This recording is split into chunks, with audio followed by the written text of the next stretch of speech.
بسم اللہ الرحمن الرحیم۔ محمد بن معاذ رضی اللہ تعالیٰ عنہ کہتے ہیں کہ مجھ سے ایک عبادت گزار عورت نے بیان کیا کہ میں نے خواب میں دیکھا کہ میں جنت میں داخل ہونے کو جا رہی ہوں۔ وہاں دیکھا کہ سارے آدمی جنت کے دروازے پر کھڑے ہیں۔ میں نے پوچھا یہ کیا بات ہے کہ سب کے سب دروازے پر کیوں جمع ہو گئے؟ کسی نے بتایا کہ ایک عورت آ رہی ہے جس کے آنے کی وجہ سے جنت کو سجایا گیا ہے۔ یہ سب اس کے استقبال کے واسطے باہر آ گئے ہیں۔ میں نے پوچھا وہ عورت کون ہے؟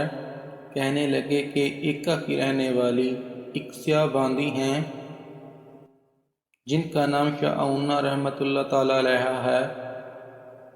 میں نے کہا خدا کی قسم وہ تو میری بہن ہے۔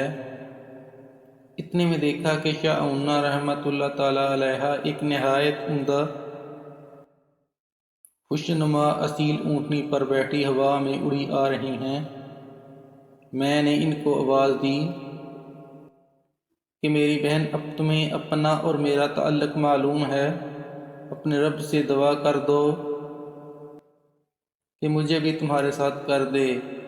وہ یہ سن کر ہنسیں اور کہنے لگیں ابھی تمہارے آنے کا وقت نہیں آیا، لیکن میری دو باتیں یاد رکھنا، آخرت کے غم کو اپنے ساتھ نپٹا لو اور اللہ تعالیٰ کی محبت اپنی ہر خواہش پر غالب کر دو، اور اس کی پرواہ نہ کرو کہ موت کب آئے گی، یعنی ہر وقت اس کے لیے تیار رہو۔